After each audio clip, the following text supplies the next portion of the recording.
A gente pode começar? Pode. Beleza. Então, bom dia a todos. Para quem não me conhece, eu sou a Renata. Hoje eu vou falar sobre um artigo publicado no JACC, em outubro desse ano, que revisa a amiloidose, né? E resume dados publicados até agora e estratégias terapêuticas para as arritmias e as alterações de condução, do sistema de condução que são frequentes nessa doença. Então, a amiloidose cardíaca ela é uma cardiomiopatia infiltrativa rara. Muitos se questionam se ela é de fato rara ou se ela é subdiagnosticada.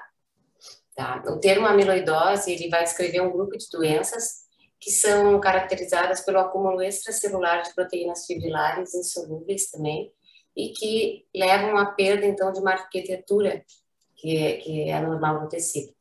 Tá? Essa amiloidose ela pode ser sistemolocalizada e ela é atualmente classificada de acordo com a proteína precursora. Os dois maiores subtipos que existem é a amiloidose cardíaca de cadeia leve, que a gente vai chamar de AR, e a amiloidose por transtirretina, TTR. Tá? Enquanto que a AL ela é resultado de uma excessiva produção de anticorpos, são anticorpos de cadeia leve, como fala o nome, eles vão se dobrando de forma incorreta e eles vão se depositando nos tecidos. A transtirretina, por sua vez, ela é uma proteína originalmente tetramérica e ela se decompõe em fibrilas monoméricas, também mal dobradas e que vão se depositando no extracelular. A TTR ela é classificada pela sequência do gene transtirretina, como o tipo selvagem ou senil, que é conhecida, ou então familiar ou hereditária, que é uma de herança autossômica dominante. Ela é um agente neurotóxico conhecido, né? E estudos in vitro demonstram que ela é bastante citotóxica para o miocárdio humano, e isso é dependente da concentração. Existe um aumento no diagnóstico de amiloidose nos últimos tempos. Isso se deve, em parte, à própria conscientização da doença, né? E a introdução de modalidades diagnósticas não invasivas, mais avançadas, inclusive, que podem fazer o diagnóstico de uma forma mais precoce, como, por exemplo, a avaliação do strain, né? Que fala sobre a mecânica cardíaca, e a cintilografia miocárdica, e além dos avanços também das opções de tratamento. Então, nesse estudo do Europe Journal Heart Failure, eles falam que o tipo selvagem está presente de 13% a 17% em pacientes com sintomas, com sinais e sintomas de insuficiência cardíaca, com fração de ejeção preservada e que tem um aumento da espessura da parede do ventrículo esquerdo. E também está presente em até 7 pacientes com estenose aórtica grave, né, sintomática, que foram submetidos à troca valvar transcatéter. Em algum momento, todos nós já devem ter passado por nós uma amiloidose e não ter sido reconhecida. O padrão clínico e prognóstico de amiloidose, eles vão se diferenciar de acordo com os tipos. A amiloidose AL, né, ela, de cadeias leves, ela se manifesta em múltiplos órgãos, enquanto que a amiloidose familiar afeta o coração, o sistema nervoso periférico autonômico, ou ambos, e a tipo selvagem predomina mais o coração. Então, apesar da gente saber, né, que mais tipicamente eles apresentam sinais e sintomas de insuficiência cardíaca, existe uma manifestação que é comum a todas as formas da amiloidose, que é a doença do sistema de condução, tá? E, embora a fibrilação atrial seja bem documentada nessa condição, a gente não encontra muitos dados relativos a arritmias ventriculares e doença do nódulo AV. Então, o que nós queremos nesse artigo é revisar a patogênese, o diagnóstico e o manejo das arritmias atriais, além das doenças do sistema de condução na amiloidose. Então, começando por doença de condução, a patogênese, né? Uma patogênese multifatorial. Então, a gente tem uma deposição de amiloide, que resulta num espessamento e um desarranjo da arquitetura do miocárdio. Isso, por sua vez, e por si só, já interrompe a transmissão do impulso elétrico ao longo dessa fibra de condução. Em segundo lugar, existe uma citotoxicidade, né, que desempenha seu papel, tá? São bastante nocivas, certas proteínas precursoras são bastante nocivas e induzem uma apoptose por meio do estresse oxidativo. Então, nesse trabalho aqui de 2001, foi infundido cadeias leves de pacientes com a L, com tipo L, em corações isolados de camundongos. Isso induziu uma disfunção diastólica importante e semelhante dos pacientes com amiloidose AL. E também isso faz a gente perceber a importância da amiloidose AL, né? Que ela pode contribuir diretamente para a patogênese e a rápida progressão da cardiomiopatia amiloide. Mas não é só a citotoxicidade, também envolve uma desregulação da sinalização do cálcio, e isso aumenta prolonga o potencial de ação. Também faz parte aí, contribuindo com a patogênese, a desnervação simpática cardíaca precoce também parece contribuir para a ritmogênese. Então, apesar da causalidade ainda não ter sido comprovada, se acredita que uma deposição neurotóxica de amiloide no espaço intersticial, com consequente remodelamento cerebral... Diz que eu já estou no pátio, porque da última vez eu saí... Das nervosas simpáticas na neurose. Estava estragado na outra vez que eu saí. A saída vai estar normal, tá? Obrigado. O microfone, Andrei. Certo. Okay. Os mecanismos moleculares subjacentes à citotoxicidade são evidentes, né?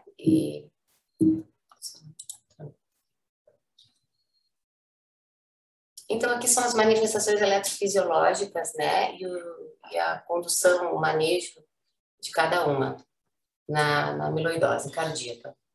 Uma fibrilação atrial, que a gente anticoagula, define-se controle de ritmo ou de frequência, e também vamos conversar sobre o possível fechamento do apêndice. Bloqueios de alto grau, né? A gente marca passo, até a arritmia ventricular, qual é o papel do CDI nessa população e a mortalidade. A dissincronia, né? Quando que seria adequado ressincronizar. E isso. Então, a fibrilação atrial realmente, agora vamos conversar sobre a fibrilação atrial, ela é o distúrbio do ritmo mais comum na amiloidose cardíaca. Também não é difícil da gente entender, porque existe uma predisposição para as fibras amiloides, né, que elas se depositam nos átrios, e também se pensar no aumento das pressões intraatriais, que são cronicamente elevadas. Isso dilata o átrio e serve como substrato para o aparecimento da FA. E aí, evidências aí giram em torno da prevalência, né? Giram em torno de 10% a 69%. Rapese, né, e o grupo dele, eles catalogaram os distúrbios de ritmos evidentes em pacientes com amiloidose em 2 grandes centros italianos, e isso incluiu 233 pacientes, 157 tinham tipo AL, 61 tinha o tipo de transtirretina familiar e 15 transtirretina selvagem. Qual foi o achado mais pertinente nesse estudo? Que um eletro normal é raro, tá? Ele é normal apenas em 5% dos pacientes com tipo AL, ele é normal em 10% nos pacientes com tipo familiar e 0% do tipo da selvagem. Então, a fibrilação atrial foi consideravelmente também mais frequente na corte da transtirretina selvagem, apesar que o familiar tenha sido em baixo número, mas foi considerado.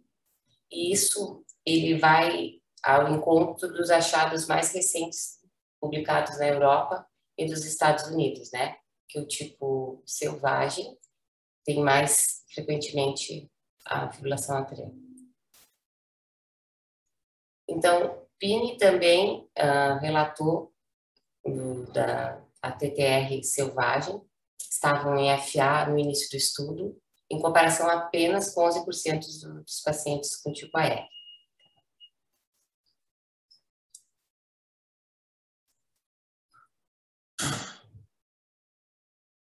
Esses são todos os estudos que corroboram com a hipótese da clostriditina selvagem apresentar mais alterações de FA, de alterações de esqueleto, tá? E também outros estudos mostram que na população com amiloidose, os trombos intracardíacos são mais comuns e também os eventos tromboembólicos são mais esperados, muito mais comum do que pessoas sem amiloidose. Então, numa série de autópsias de 116 pacientes, publicada em 2007, tá? Foi relatado trombo intracardíaco em 33% dos pacientes, dos quais 40 apresentavam trombos múltiplos. Quais foram, então, os fatores associados ao desenvolvimento de tromboembolismo? Eles perceberam que o tipo AL e a disfunção diastólica do ventrículo esquerdo, tá? A gente sabe que os estudos de autópsia podem superestimar prevalências de trombo clinicamente significativos, mas foi o contrário. Então, aqui são imagens dos trombos, né? Do apêndice atrial esquerdo, repleto com trombos, que é mais comum nessa população. Então, novamente, essa disfunção diastólica do ventrículo esquerdo, do tipo AL e fibrilação atrial foram independentemente associados à formação do trombo, tá? Esse grupo se destacou o grau de trombogenicidade no tipo AL. É tão importante isso que 25% só pelo fato de ter amiloidose de cadeia leve, nem tem história de fibrilação atrial. Essa população apresentou trombos, 25% dessa população apresentou trombos. Tá? Então, realmente é bastante significativo.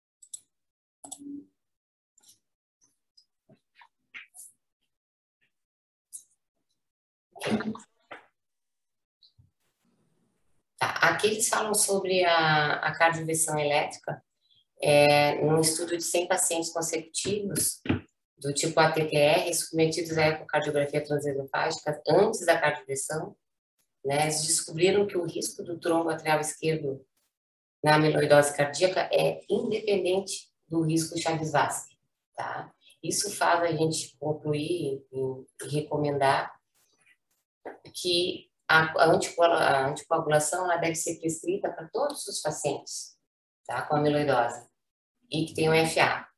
Mesmo, claro que tem que considerar o risco de sangramento, né? Mas, de forma geral, independente do Chagas-Vasque, hoje realmente tem que ser anticoagulada essa população. Então, o risco também é aumentado nos pacientes, é aumentado de choque cardiogênico em comparação aos que têm amiloidose sem fibrilação atrial. Ela complica, é uma condição complicadora, tá? Ele é provavelmente, por que isso, né? Provavelmente pela perda da sincronia V e pela contribuição atrial para o enchimento diastólico do ventrículo esquerdo, tá? E a gente vai ver em vários momentos que, apesar de dessas taxas aumentadas, não existem muitas evidências, não tem estudos que falam até o momento associando fibrilação atrial e aumento de mortalidade. Existe uma escassez de dados de alta qualidade sobre estratégias terapêuticas ideais na fibrilação atrial, nesse contexto de amiloidose cardíaca. E a gente tem que entender também que as estratégias normalmente realizadas para os que não têm amiloidose, nesse caso, um controle de frequência geralmente é mal tolerado nesses pacientes. podendo resultar num estado de baixo débito e deterioração hemodinâmica. Isso é devido à própria fisiologia restritiva da amiloidose, tá? Os volumes sistólicos são relativamente fixos e se mantém um débito cardíaco que é dependente da frequência cardíaca e do enchimento diastólico do ventrículo esquerdo. Então, eles são pouco tolerantes a agentes sinotrópicos negativos, como beta-bloqueadores, bloqueadores dos canais de cálcio, e também eles são pouco tolerantes a altas frequências cardíacas, porque elas diminuem o tempo de enchimento diastólico. É uma população difícil, às vezes, até de tratar, do tratamento medicamentoso, tá?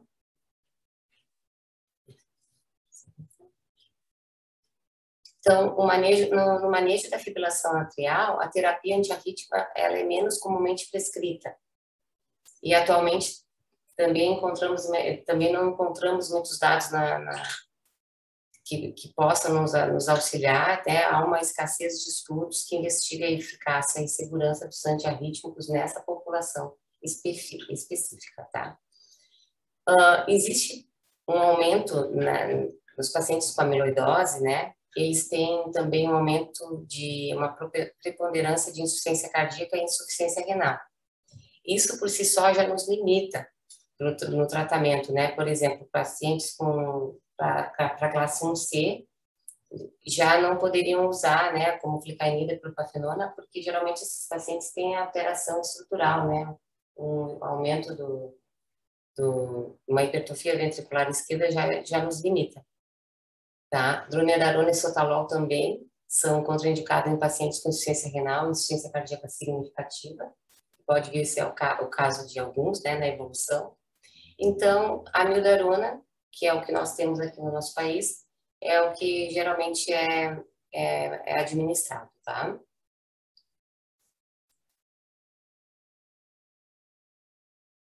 Então, pelo trabalho de Donelan, que são os vários trabalhos realizados por ele e pelo grupo, né? Ele descobriu que os antiarrítmicos são mais eficazes quando utilizados no início do curso da doença, né? Não deixando tão evoluir, né? E a manutenção, e ele também publicou que a manutenção do ritmo sinusal ele realmente confere um benefício de mortalidade, nesse caso, tá?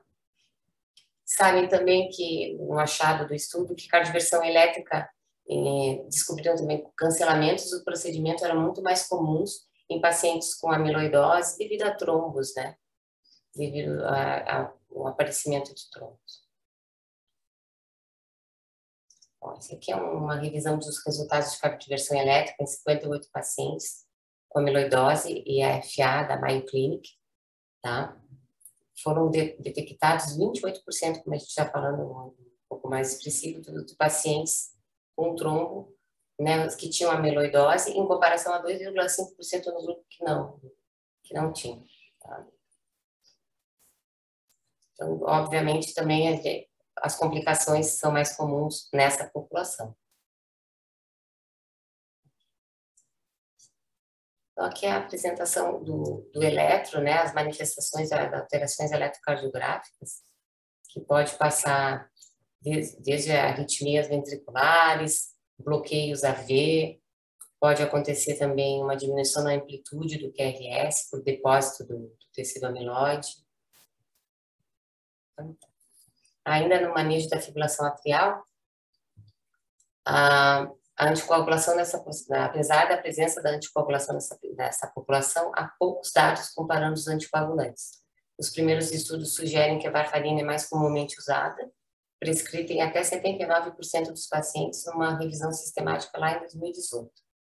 Porém, tem dados em 2020, né, que observou que 53,5% pacientes foram tratados com anticoagulantes orais diretos, em comparação com 35,9% do varfarina.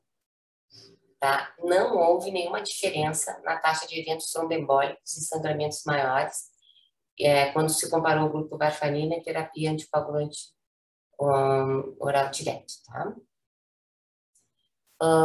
Uma das coisas do artigo também para discutir sobre o papel do dispositivo de oclusão do apêndice atrial esquerdo.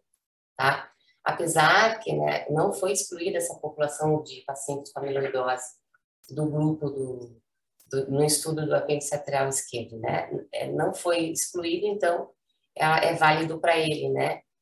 Mas, mesmo assim, alguns autores, eles argumentam que o tecido amiloide ele é um corpo estranho e ele pode servir como um nicho, tá?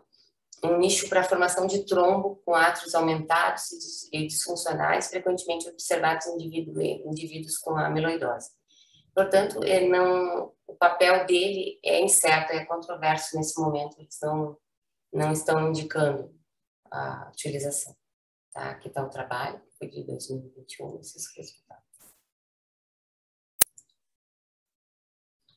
E vamos falar agora de ablação por catéter, né, da fibração atrial. Ainda é pouco estudado, foi estudado em 4 pequenos estudos observacionais, né? E a taxa de eventos tromboembólicos periprocedimento foi semelhante em pacientes com amiloidose e os sem amiloidose. Mas, no grupo da amiloidose, a recorrência de fibrilação atrial foi muito maior. Isso que os estudos nos mostraram. Tá? Também tem um estudo publicado no Europace em 2020, né, que foi um estudo corte observacional, que 24 pacientes com ATTR foram submetidos à ablação de FA e descobriram nesse estudo que 58% desenvolveram arritmia recorrente durante o segmento médio de 39 meses, durante o que a gente falou, né? As taxas de recorrência foram altas nos ATTR mais avançado, com 90% daqueles com doença em estágio mais evoluído, tá? Então, a ablação foi associada a taxas substancialmente mais baixas de hospitalização. E, além disso, um estudo com 26 pacientes com amiloidose e arritmias atriais, do TAN e da equipe, notaram melhorias nos sintomas da classe funcional 6 meses após a ablação. Então, é uma prática está sendo bastante consolidada, apesar de poucos estudos, os estudos evidenciam benefícios. Então, o papel da ablação da FA relacionada à amiloidose cardíaca está limitado devido à alta recorrência dessa. Ela recorre bastante, mas quando os benefícios são avaliados isoladamente, se vê que existe menor hospitalização e também a ablação mais extensa das veias pulmonares é necessária, porque a deposição do tecido amiloide ele ocorre de forma difusa. E as veias pulmonares não são as únicas fontes aí da fibrilação atrial. Disfunção do nó sinusal, né? Disfunção ela é definida então como incapacidade do nó sinoatrial, né, de gerar uma frequência cardíaca que vai atender às demandas fisiológicas. Ela pode se manifestar de várias maneiras, como uma bradicardia sinusal, pausas sinusais ou parada sinusal. Inclusive, existe muita fibrilação atrial com baixa resposta no grupo de amiloidose cardíaca. Ela, apesar de ter alta prevalência, ela não é bem estudada, tá? Não existem dados muito importantes sobre isso. O que existe, os dados que dizem que ela é incomum, tá? Num estudo retrospectivo recente, de uma instituição com 369 pacientes acompanhados por mais de 28 meses, a doença do nó sinusal ocorreu em 7% dos pacientes. Foi mais comum no tipo familiar do que no tipo selvagem. Né, mas a significância estatística não foi alcançada.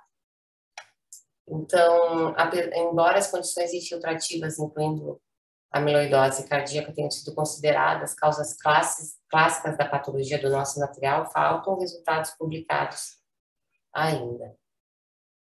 Por outro lado, a doença do nó do AV, ela é mais comum e mais estudada. Tá? Num estudo retrospectivo de centro único, envolveu 369 pacientes com ATTR, 9,5 tiveram um marcapasso implantado para o bloqueio de alto grau antes mesmo do diagnóstico heterogêneo de amiloidose. Tá? Durante um período de acompanhamento de 28 meses, outros 11% desenvolveram a necessidade de marca-passo para bloqueio de AV de alto grau.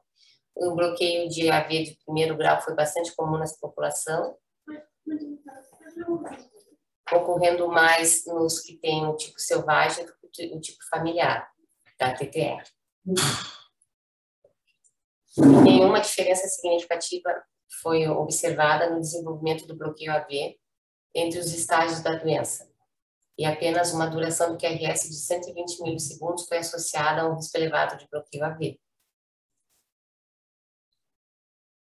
Você foi então. E no estudo italiano, né, do Rapesi, com 233 pacientes, eles descobriram que o bloqueio AV de primeiro grau ele estava presente em até 18% dos pacientes com amiloidose, sendo que 33% com o tipo selvagem.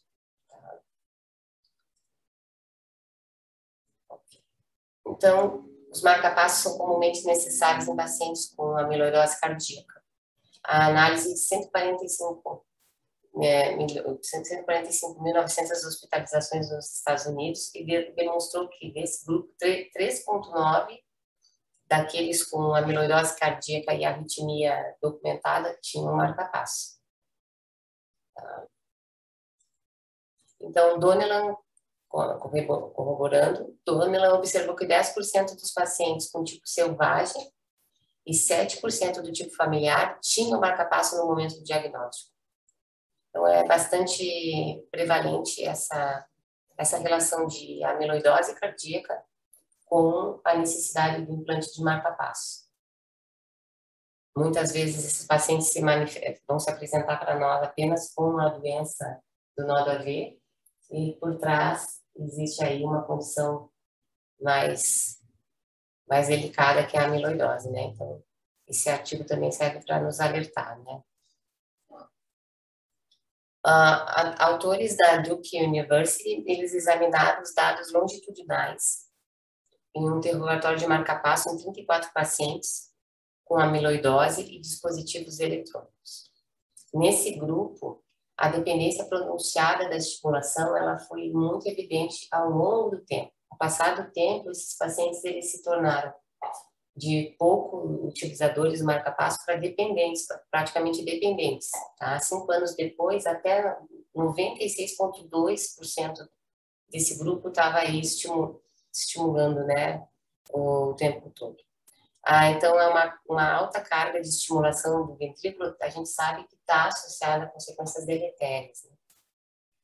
Então, um estudo de corte observacional retrospectivo com 78 pacientes com a TTR e dispositivos eletrônicos implantados, evidenciou uma carga de estimulação que quando a carga de estimulação é maior que 40%, nesse grupo, existem consequências estruturais e clínicas adversas mais frequentes, tá? Então, é de se observar esse número, né? Maior que 40% foi relacionado à piora da gravidade, tanto da regurgitação mitral, como da perda de fração de ejeção. E em outro estudo, o Donnellan ele também demonstrou que pacientes com amiloidose eles são vulneráveis à dissincronia interventricular e intraventricular, né, ocasionado pela estimulação do VD, dada a fisiologia restritiva. A estimulação, o que é bom aqui, a estimulação biventricular foi associada a melhorias na classe funcional, tanto na fração de ejeção e na gravidade da regurgitação.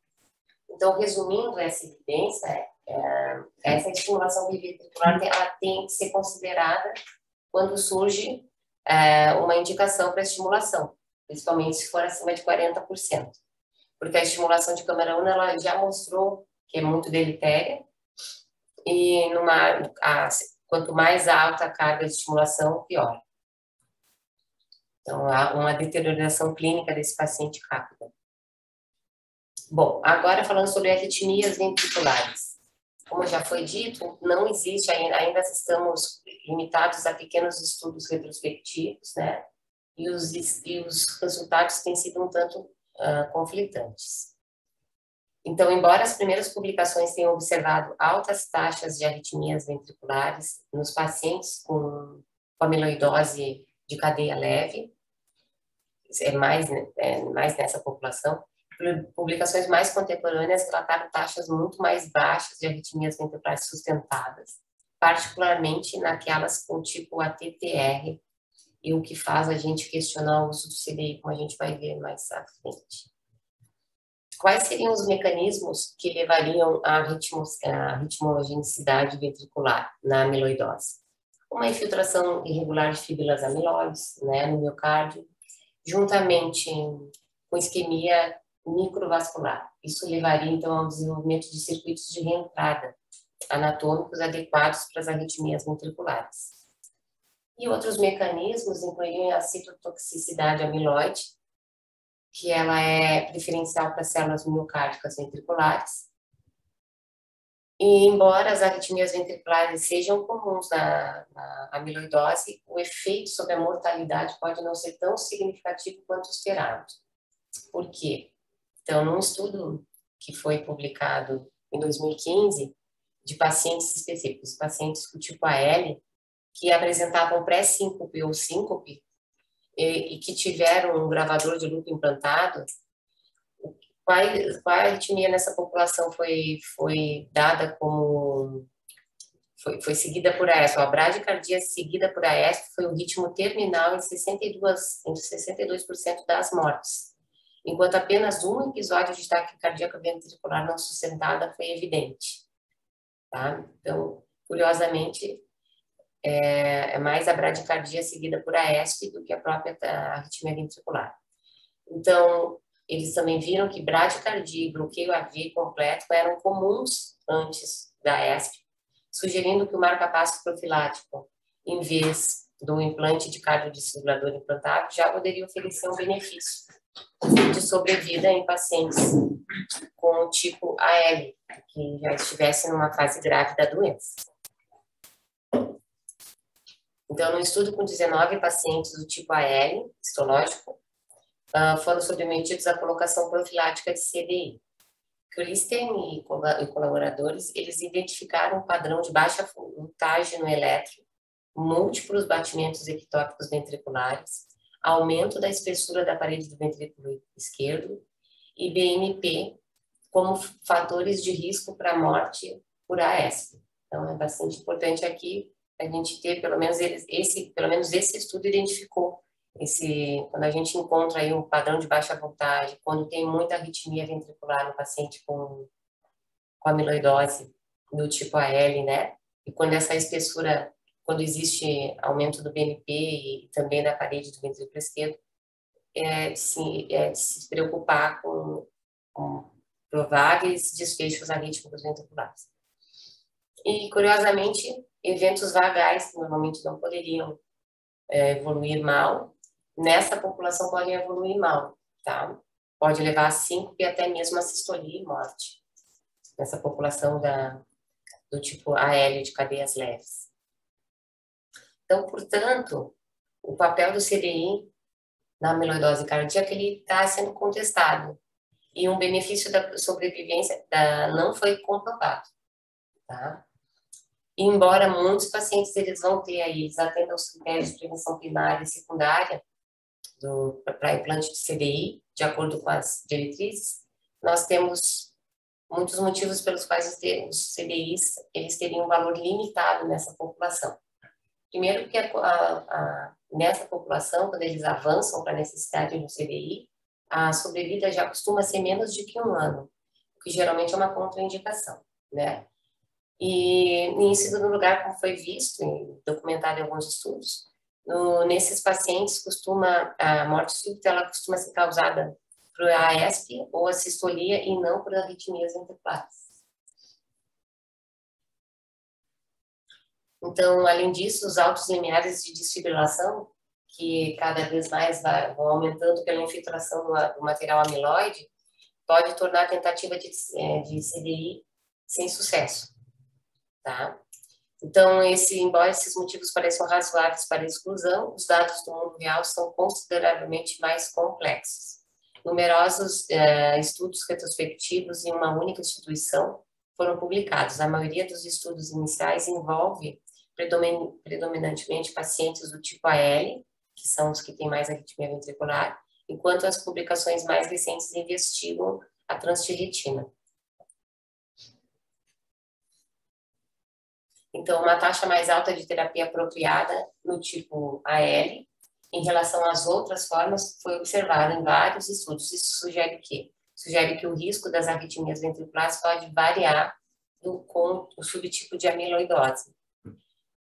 Aí, corroborando aqui, numa análise retrospectiva de 32 pacientes com amiloidose, submetidos a monitoramento laboratorial do ritmo, um grupo relatou uma taxa de sucesso de terapia de 80%, é bastante controverso, levando a uma sobrevida de até 19 meses após a terapia por CDI. No entanto, deve-se afirmar que essa sobrevivência não é comparada a uma população de controle, um grupo não amiloide.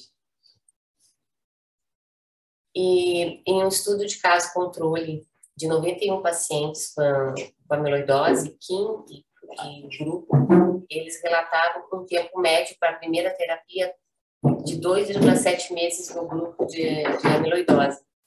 E nos que não tem, muito mais longe. O tempo de terapia foi de 29 meses.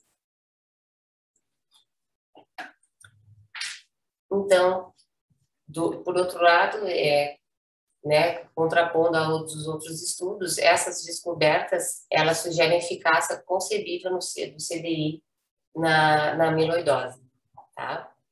Então, o que a gente sabe é que é provável que o CDI ele possa ser mais eficaz na amiloidose de cadeias leves, como foi visto, do que da transtirretina. As arritmias ventriculares são mais comuns do tipo AL, enquanto que na transtirretina é mais comum as arritmias atriais, incluindo fibrilação atrial, incluindo flutter e outros tipos, tá? E isso também pode ser um motivo de terapia inapropriada do CDI. Então, publicações recentes não conseguiram identificar quaisquer novas associações positivas de risco de arritmias ventriculares. E aí, o engraçado aqui é que um estudo descobriu que ambos os biomarcadores cardíacos, troponina e BNP, e fração de ejeção podem ser inversamente correlacionados ao risco de arritmias ventriculares. E qual seria a hipótese explicativa disso? É que pacientes com amiloidose e formas mais leves de insuficiência cardíaca correm maior risco por causa da infiltração amiloide irregular. Ela é mais irregular nos de início do que nos que evoluíram. Tá? Além disso, a redução da fração de ejeção ocorre apenas no estágio mais avançado, quando a mortalidade por etiologias não arritmogênicas é mais comum. Então, a consideração da inserção de CDI, ela é um cenário cada vez mais comum, enfrentado por médicos, né, por nós, que tratamos os pacientes com amiloidose, porque a sobrevida da amiloidose aumenta por meio de novas terapias modificadoras da doença, como nós vamos ver. Então, nós vamos ter que saber o que fazer realmente que pode beneficiar o nosso paciente. Tá? Os dados atuais eles são conflitantes e as recomendações das principais diretrizes de conselho são ambíguas. Então, mais estudos são necessários, mais estudos de alta qualidade são necessários. Na tomada de decisão, essa tomada de decisão ela tem que ser compartilhada entre paciente e equipe multidisciplinar. Isso é bastante importante para se considerar um implante de CDI na amiloidose, tá? E já para quase finalizando, as arritmias e terapias de modificações de doença, tá? Então, uma compreensão mais profunda da fisiopatologia e biologia que rege a amiloidose levou aos estudiosos, aos cientistas, ao desenvolvimento de várias novas terapias, particularmente no tipo ATTR, que é a transtirretina. E em 2018, um estudo randomizado duplo cego, foi iniciado o Tafamidis. O Tafamidis é um estabilizador da transtirretina. Como a gente falou lá no início, ela tem uma estrutura tetramérica. Então, e ela acaba fazendo monofilamentos, né? Acaba dissolvendo, né? Fazendo uma dissolução para monômeros e subsequente formação de fibra amiloide. O Tafamidis, ele estabiliza esse tetrâmero, tá? E foi aqui que ele foi publicado em 2018 na New England, um ensaio clínico randomizado. Mas assim, o Tafamidis, ele demonstrou reduzir a mortalidade por todas as causas e as hospitalizações cardiovasculares 30 meses após a randomização em comparação com o placebo em pacientes com trânsito de retina. Então, olhando de forma específica para os efeitos dos Tafamidis na doença de condução, não há dados publicados até esse momento, tá? Ele previne a deposição adicional de fibrilas. Então, se espera que a terapia com Tafamidis ela diminua a deteriorização eletrofisiológica se lá no início da doença ele for utilizado, tá? Então, ele vai deixando uma grande esperança aí nesses pacientes. Na transtirretina, na amiloidose, dois novos medicamentos chegaram ao mercado. É o Patisiran e o Inotersen. Eles são oligonucleotídeos modificadores da doença, que reduzem a produção da transtirretina através de inibição do RNA. Ensaios de fase 3 demonstraram sua eficácia em melhorar a polineuropatia sintomática da amiloidose. E apesar de ter sido testado em pacientes com amiloidose tipo familiar, com polineuropatia, a análise pós-hoc mostraram estabilizar ou reduzir a espessura da parede ventricular esquerda e melhorar o débito cardíaco após o início da droga. Efeitos especificamente sobre as doenças de condução não foram explorados, não são muito explorados. O Patisiran ele teve uma taxa mais baixa de arritmias em comparação com o placebo no estudo de fase 3. No entanto, 2,7% dos pacientes na nova terapia desenvolvem bloqueio nodal AV, exigindo implante de marca-passo, em comparação com 0% do seu grupo placebo. Existe também a carfizomib, que é um inibidor irreversível do proteossoma, usado especificamente para a população de cadeias leves, e está associado a um risco mais que 2 vezes nos efeitos cardiovasculares adversos. Então, aqui, já finalizando, quais são os pontos-chave? As arritmias cardíacas e as doenças do sistema de condução são comuns na amiloidose cardíaca. O tratamento da fibrilação atrial é complicado pela dificuldade de manter o ritmo e complicações tromboembólicas. A doença ventricular nodal e infravicina são comuns e a escolha ideal do dispositivo é controversa. Estudos prospectivos são necessários para estabelecer estratégias de gerenciamento ideais para arritmias e doenças de condução. Concluindo, a infiltração amiloide no sistema de condução cardíaca causa uma infinidade de disfunções eletrofisiológicas, mais comumente fibrilação atrial. Há também o reconhecimento crescente de outras sequelas importantes, incluindo doença nodal AV e arritmias ventriculares. A base de evidências atuais para as intervenções eletrofisiológicas e o efeito de novas terapias que modificariam a doença nas arritmias relacionadas à amiloidose ainda é escassa. No entanto, à luz da prevalência cada vez maior da amiloidose, essas questões clínicas importantes precisam ser esclarecidas por meio de estudos prospectivos colaborativos de alta qualidade. É o que todos nós esperamos. Um bom dia a todos. Nós temos aqui um relato da clínica Ritmo, só para complementar o trabalho, de um paciente típico de alterações típicas de amiloidose, que teve o seu diagnóstico feito praticamente 1 ano e meio depois do primeiro contato com ele, né? Ele apresentava ventrículo esquerdo hipertrófico, aumento biarterial, né, fração de ejeção preservada, né? E também ele se apresentou com fibrilação atrial. Essa é a cópia do prontuário. Já quando ele retornou em novembro de 2018, apresentava FA com pausas de até 4,9, um eco com átrio esquerdo cada vez maior, fração de ejeção limítrofe, né? E ele acabou tendo indicação de marca-passo por VAVT, esse paciente. E foi implantado marca-passo. Até aqui não havia sido pensado na hipótese de doença amiloide. Tá? Então, já com marca-passo dupla câmera, com eletrodo no RIS, ele pôde reiniciar com COR. Tá? Na sequência de setembro de 2019, ele apresentava novo Holter, sempre com bastante extracensos ventriculares, 31% bastante expressivo. Tá? E aí, em julho de 2021, ele hospitalizou por outro motivo, de pneumonia, e ele acabou evoluindo com piora dos sinais e sintomas de insuficiência cardíaca, um ecocardiograma já mostrando uma cinesia médio-basal inferior, né?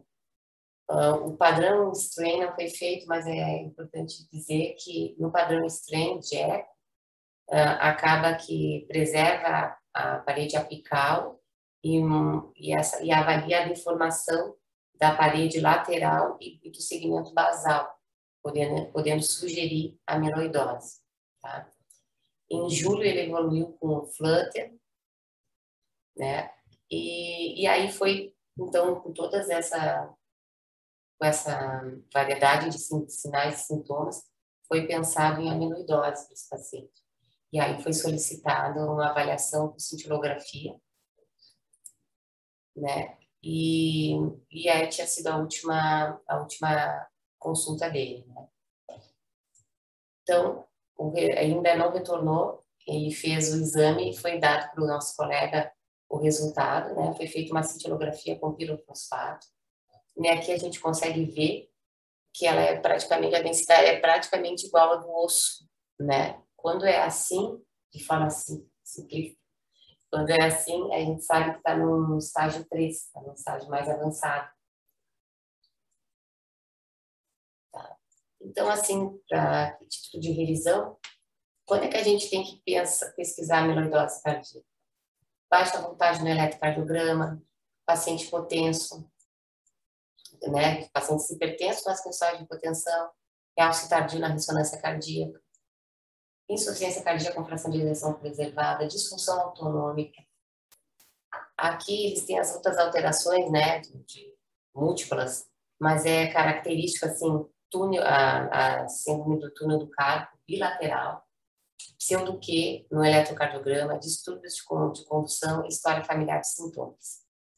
Aqui é só a consequência do diagnóstico tardio, né, a progressão dos sintomas vai evoluindo.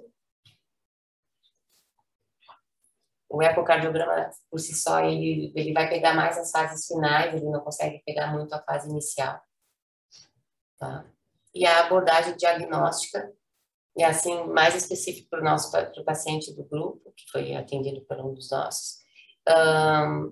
Paciente com aquela alteração da cintilografia, ela é altamente sugestiva e o diagnóstico já fica aí, diferente das outras apresentações, que é necessário o exame histológico. Essa, quando dá a alteração na cintilografia, e já em grau 3, ela é já alteração de amiloidose transtirretina. Aí fica para nós, para a evolução desse paciente, diferenciar qual é o tipo de transtirretina. Se ela é do tipo selvagem ou familiar. Mas por causa da família mesmo, né? De avisar dessa questão de genética, né? Isso aqui é só a cintilografia com pirofosfato mostrando os estágios, os graus, né? Quando ela atinge a mesma densidade do osso, já está num grau mais avançado. Então, a classificação da amiloidose, que já foi vista, a amiloidose é a transtirretina, aí tem o tipo selvagem e o tipo familiar, que é o mutante. E foi publicado em 2021, também é bem interessante na ESC, sobre a amiloidose, que eles colocam de forma bastante tranquila e bastante fácil de ser seguido as abordagens para suspeita, para o diagnóstico e para o tratamento. Né? Aqui está um pouco ruim de ver, mas, enfim, eles consideram a partir da alteração da parede ventricular esquerda mais um ou mais outros sintomas, né? Que aí inclui síndrome do carpo, né, do túnel do carpo, pseudoqueo, que a gente já falou ali no outro slide, polineuropatias, tendo mais, a suspeita do diagnóstico tem que ser levantada. Então, de forma... o tratamento é esse mesmo. E aí, o tratamento para as complicações cardíacas também tem que ser feito, né? Estenose aórtica, tem que, né? Tromboembolismo, para as desordens de condução, para as arritmias ventriculares, para a fibrilação atrial e insuficiência cardíaca. E atualmente existe a possibilidade de medicação. Desde 2018, a gente já sabe a existência de tafamides que tem melhorado, mas é muito mais clássico em pacientes com um tipo de amiloidose transtiratina. E é isso, gente.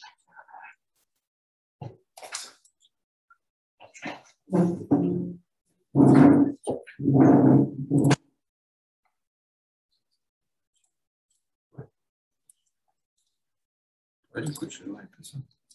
Uma revisão bem extensa. É um assunto mais denso.